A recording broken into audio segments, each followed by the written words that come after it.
১৩ শতকের গল্প। ইরানের কোনিয়া শহরের এক সরাইখানায় বসে আছেন মাওলানা জালালউদ্দিন মোহাম্মদ রুমি। তার চারপাশে জমায়েত হয়েছে শিষ্যরা। রাত গভীর। একটু পরেই রুমি বলবেন, আজ তোমাদের একটা গল্প শোনাব, গাধা হারানোর গল্প। কিন্তু আসলে যে গল্পটা শুধু গাধা হারানোর গল্প নয়, সেটা আত্মা হারানোর গল্প, অন্ধ অনুকরণের গল্প, নিজের চোখে নিজের বিপদ না দেখার গল্প। তখন কেউ জানত না এই গল্প ৭০০ বছর পরেও মানুষ শুনবে। কেউ জানত না এই গল্পের শিক্ষা আজও মানুষকে পথ দেখাবে। কারণ গল্পটা যেমন সরল, তার সত্য ততটাই গভীর। আজ আমি সেই গল্পটাই বলবো। সেই সরাইখানার সেই রাতে শুরু হয়েছিল যে গল্প, চলে এসেছে আজ পর্যন্ত। একদিন মিডল ইস্টের কোনো এক মরুভূমির ধার, সেখানে হেঁটে যাচ্ছেন এক বুজুর্গ দরবেশ। তার নাম ইতিহাসে নেই, রুমি বলেননি। শুধু এটুকু জানা, তিনি ছিলেন এক সরল প্রাণ মানুষ। তার কাছে দুনিয়ার সবচেয়ে বড় সম্পদ ছিল একটি গাধা। হ্যাঁ, একটি মাত্র গাধা। সেই গাধার পিঠে চড়ে তিনি ঘুরে বেড়াতেন এক শহর থেকে আরেক শহরে। কবিতা বলতেন, নসিহাত করতেন, মানুষের মন জয় করতেন। আর বিনিময়ে যা পেতেন, এক মুঠো ভাত, এক টুকরো রুটি, কখনো বা কিছু পয়সা, সেই নিয়েই তিনি সন্তুষ্ট থাকতেন। তার কাছে ছিল না কোনো ঘর, ছিল না কোনো পরিবার। দিনে পথ চলা, রাতে যেখানে সন্ধ্যা নামে সেখানেই বিছানা।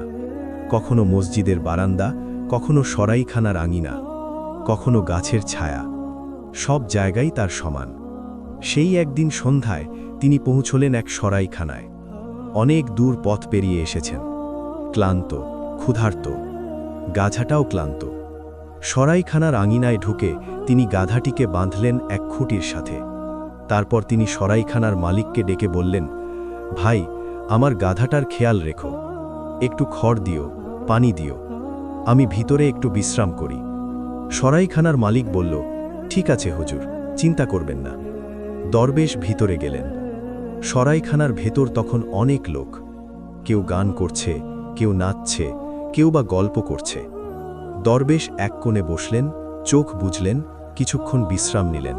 কিন্তু সেই সরাইখানায় আরও কিছু লোক ছিল। চোর। চোরের চোখ চারিদিকে। তারা দেখল এক দরবেশ এসেছে, তার সঙ্গে একটি গাধা। সেই গাধাটা বাঁধা আছে আঙিনায়। তারা চোখাচোখি করল, একে অপরকে ইশারা দিল, তারপর একে একে বেরিয়ে গেল আঙিনায়। গাধাটা খুলে নিয়ে গেল সরাইখানার বাইরে, এক পথচারীর কাছে বিক্রি করে দিল। সেই টাকা দিয়ে কিনে আনল নানা রকম খাবার, মিষ্টি, শরবত, কাবাব, পোলাও, যত রকম খাবার সরাইখানায় পাওয়া যায়, সব নিয়ে ফিরে এলো ভেতরে। তারপর শুরু করল খাওয়া দাওয়া, শুরু করল আওয়াজ, শুরু করল গান। ঠিক তখনই চোরদের একজন গায়ককে ডাকল, চুপিসারে বলে দিল, এই গানটা গাও। গায়ক বুঝতে পারল, সে সুর তুলল, ঢোল বাজালো, মুখে তুলল এক অদ্ভুত কলি, গাধাটা চলে গেছে, গাধাটা চলে গেছে।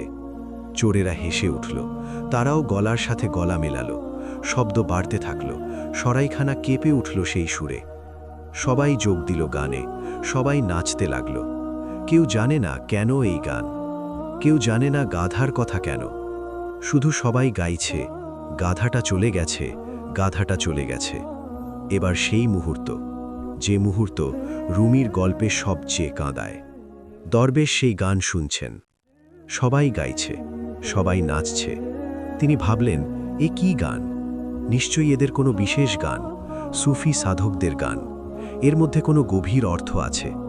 তিনি আর ভাবলেন, আমিও গাই, আমি যোগ দিই। তাই তিনি গাইলেন। তিনি সবচেয়ে জোরে গাইলেন, কারণ তিনি সবচেয়ে ভালো গায়ক ছিলেন। তিনি চিৎকার করে গাইলেন, গাধাটা চলে গেছে, গাধাটা চলে গেছে। তিনি নাচলেন, তিনি তালি দিলেন, তিনি আনন্দে মেতে উঠলেন। তার মুখে হাসি, তার চোখে উৎসবের মাতলামি। তিনি জানেন না এই গানের অর্থ কি। তিনি জানেন না এই গান যে তার গাধা হারানোর গান। তিনি জানেন না যারা এই গান শুরু করেছিল তারাই তার গাধা চুরি করেছে। তিনি জানেন না এই গান গেয়ে তিনি নিজের ক্ষতি উদযাপন করছেন। সবাই দেখছে, চোরেরা দেখছে, সরাইখানার লোকেরা দেখছে। দরবেশ নিজে জানছে না, কিন্তু সবাই দেখছে। এবং সেই রাত সেদিন অনেক বড় হয়েছিল। গান চলেছিল অনেকক্ষণ, নাচ চলেছিল অনেকক্ষণ। তারপর সবাই ক্লান্ত হয়ে পড়ল, একে একে ঘুমিয়ে পড়ল সবাই। দরবেশও ঘুমিয়ে পড়ল। স্বপ্ন দেখল সকালে গাধা নিয়ে আবার পথ চলবেন। সকালে দরবেশ চোখ খুলল, চারপাশে তাকালো। সবাই চলে গেছে, কেউ নেই, সরাইখানা খালি। তিনি উঠলেন গাধা আনতে, কিন্তু গাধা নেই, শুধু খুঁটি পড়ে আছে।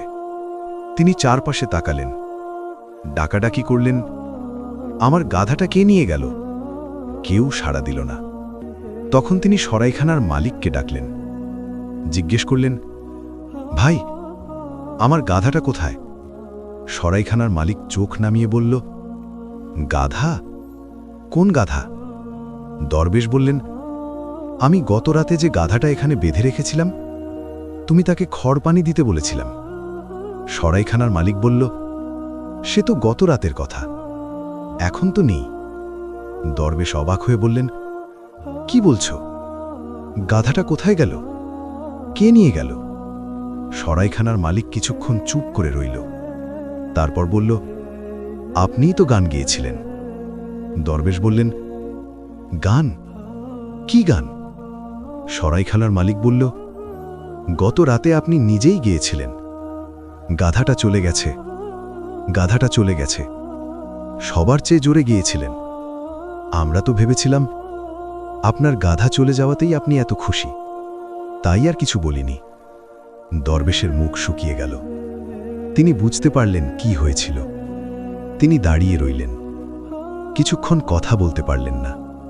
তারপর বললেন, আমি জানতাম না, আমি ভেবেছিলাম এদের গান, সুফিদের গান, তাই আমি যোগ দিয়েছিলাম। আমি জানতাম না এটা আমার গাধা হারানোর গান। আমি জানতাম না যারা গান শুরু করেছিল তারাই আমার গাধা চুরি করেছে। আমি অন্ধের মতো তাদের অনুসরণ করেছি। সরাইখানার মালিক বলল, হুজুর, আমি তখন আপনাকে ডাকতে গিয়েছিলাম, কিন্তু আপনাকে দেখে আমার সাহস হয়নি। আপনি এত মজা করছিলেন, এত আনন্দ করছিলেন, ভাবলাম উনি তো নিজেই জানেন, উনি তো গান গাইছেন, তাহলে আমি কেন বলবো? দরবেশ চুপ করে রইলেন। তার চোখ দিয়ে পানি গড়িয়ে পড়ল। তিনি সেই আঙিনায় দাঁড়িয়ে থাকলেন। তার সামনে শুধু খালি খুঁটি, আর তার কানে বাজতে থাকল সেই গানের সুর, যেটা তিনি নিজের কণ্ঠে গেয়েছিলেন, নিজের বিপদ নিজেই গেয়েছিলেন। সেদিন দরবেশ বুঝতে পেরেছিলেন অন্ধ অনুকরণ কত বড় বিপদ ডেকে আনতে পারে। কখনো না জেনে না বুঝে শুধু দেখে অন্যদের মতো হয়ে যাওয়া, এটাই সবচেয়ে বড় বোকামি। তখন তিনি ভাবলেন, আমি আর কখনো এমন করব না, আমি আর কখনো অন্ধের মতো অনুসরণ করব না। আমি যা করব জেনে বুঝে করব। আমি যা গাইব তার অর্থ জেনে গাইব। আমি যা বলবো তার সত্য যাচাই করে বলবো। রুমি এই গল্প বলেছেন তার মাসনবীতে, কবিতার আকারে। কিন্তু গল্পটা যে শুধু কবিতা নয়, এটা আমাদের জীবনের আয়না। রুমি এই গল্প দিয়ে শিখিয়েছেন, তোমরা কখনো অন্ধের মতো হইও না। তোমরা চিন্তা করো, প্রশ্ন করো, যাচাই করো। যা দেখো সব সত্য নয়, যা শোনো সব সত্য নয়। যা সবাই করছে সেটা যে তোমার জন্য ভালো এমন কোনো কথা নেই। রুমি বলেছেন, জ্ঞানীরা চিন্তা করেন, মূর্খরা অনুকরণ করেন। অন্ধ অনুকরণ জাতিকে ধ্বংস করে, মানুষকে ধ্বংস করে, আর সেই ধ্বংসের প্রথম সুর গেয়ে ওঠে নিজের মুখেই।